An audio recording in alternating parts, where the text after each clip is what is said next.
Hey, welcome back. It's like hardly any time has passed at all. Anyways, so this video is the one I was talking about, the second one today of what's going on in the world today. Yesterday in the evening, big stuff's going on in the world. CIA Director Ratcliffe went to Moscow to talk to various Russian Federation intelligence heads, and he wasn't there very long.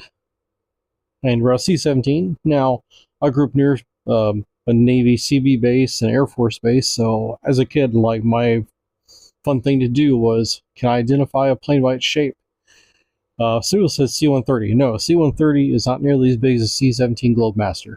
Like you could put C-130s into a C-17. So no.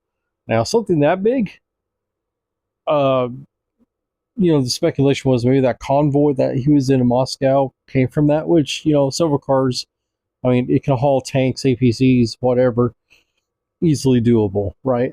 So maybe that was why. And also to extradite maybe equipment from the embassy, because basically all embassies are, how should I put it, spy headquarters. Like whether it's ours or someone else's in our country or theirs or whatever, that's where your intel dudes meet up and blah, blah, blah, blah, blah. This is all open source. People should know this. Watch some movies, Tom Clancy or something. I don't know. They take a lot from there. So why was the director in Moscow? Oh, also, I didn't put this on board. I just thought of this. The Archbishop of the Catholic Church of Vatican City was there. Basically representative of the Pope. Orthodox, so I have no dog in that fight. But historically, they've been known to act as mediaries of peace between different political groups. As in, I just got done watching a movie, Nuremberg, and the dude basically blackmailed the Pope into pushing the trial to be made public so the world could see what was happening. So that tradition continues. I mean, it's not a bad idea. It's intelligent. So Archbishop and CIA head are there at the same time, roughly. Why? There's a lot of theories going out and around, and they become more extreme every day. It seems like are crazy. So give it a few days to like a week or two, and we'll find out more. But in the meantime, the main idea seemed to be it was either a warning against probing attacks because the UK missile arms facility supplying Storm Shadow cruise missiles and other things to Ukraine with blueprints and all that, and how to make them.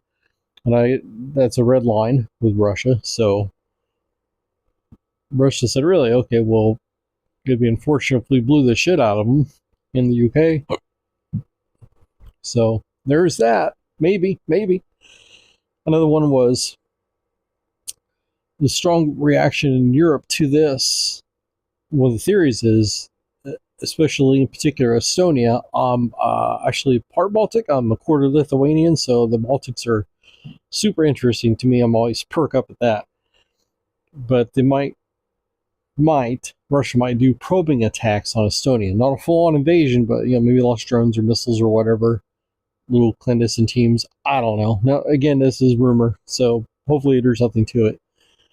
And so the reaction of the UK and the Baltics and Poland is they're actually getting their stuff together to practice drills. And not only drills, but routines, routes, hospital procedures. Like they are taking this seriously, like it's going to happen like soon. Now they bumped their schedule to 2030, but I think that's optimistic. So my hunch is probably going to happen sooner rather than later. Another thing is, could it be a trade proposal with the U.S. versus the whole Iran debacle? Maybe. That seems to more normie take, I guess I would say. The less, I don't know, probably maybe the most probable, but for me, I don't know why. It's also not as likely. And this is not based on anything. I don't know. I'm not sure if I believe that because how many times we've been told we've won or they've won or whatever, and it's just a big mess. Again, originally I was for it. I was hoping for like a 90-day like Desert Storm type deal, not exactly but roughly, and then let the Iranians and the Kurds fight back and take over and whatever. That didn't happen, and so I'll eat the cake for that. I was wrong about that, and I'll freely admit it. The other theory was perhaps a peace deal with Ukraine, maybe stabilizing lines and everything. Um, maybe I don't know. These are all again the rumors and theories of what's happening. Possibly that would be good if there's some kind of stabilization, but I doubt it. Also, I didn't include this with Israel and Turkey going back and forth, escalating. And I don't, this, but in Orthodoxy, there is a prophecy about Israel attacking Turkey, Russia attacking Turkey eventually, getting Constantinople and returning it to Greece. So that was like in the 60s, where this prophecy came forth or is known. So that's worth investigating because this seems like that's pretty close to happening. Like, there's something where variables are more relevant now than it would have been like 3 years ago or more. This is a huge, big deal. We don't know what we're on the edge of right now. I get the sense, feeling of urgency and preparedness, and that we don't know what's going to happen next. Will Russia do like probing stuff? And what would that be like? Would NATO respond with an Article 5? We really don't know. I know there's talks of pulling out of NATO, which I've always been for. I think it's a great idea. Let Europe handle their own stuff. If they'll start nothing, there won't be nothing. So I don't have a problem with that. The strange thing is, something similar happened in 2021 when the CIA went there to talk to Putin and said, "We see you mashing troops and all this kind of thing. We suggest you don't do it, etc." And that's what's known as the invasion of Ukraine by Russia, and in the current police action. So, could it happen today or in a few months? I don't know. I think we should look at like roughly 6-month window to see what's going on.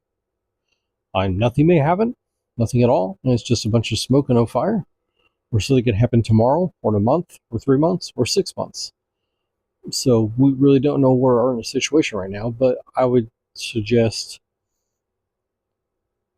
maybe a little more extra food, a little extra water, and consumables that you need for home in this meantime.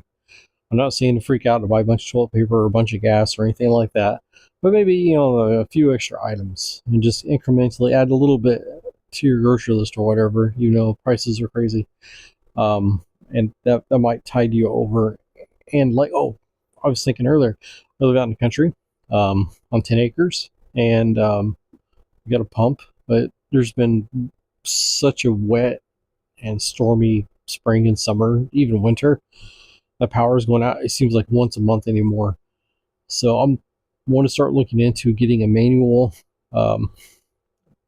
well pump to just put down the hole and draw water if I need it. So if the power goes out, that's fine. I can still fill up with water.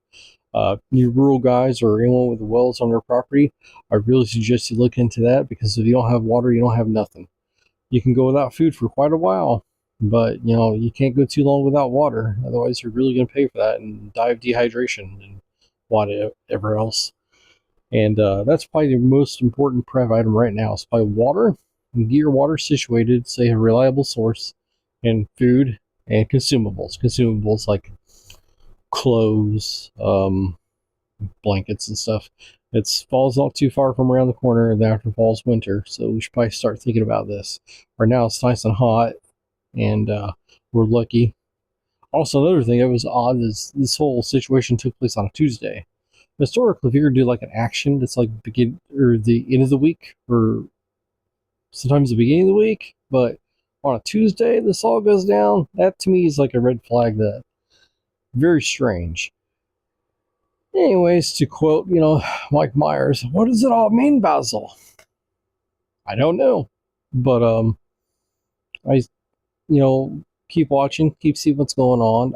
X really is the best place to look for stuff like this and updated news. Some spots on YouTube have good stuff, but really X is probably the best bet.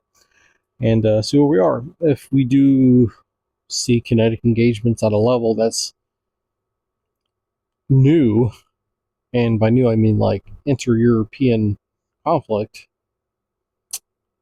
well, put your stuff in your car just in case.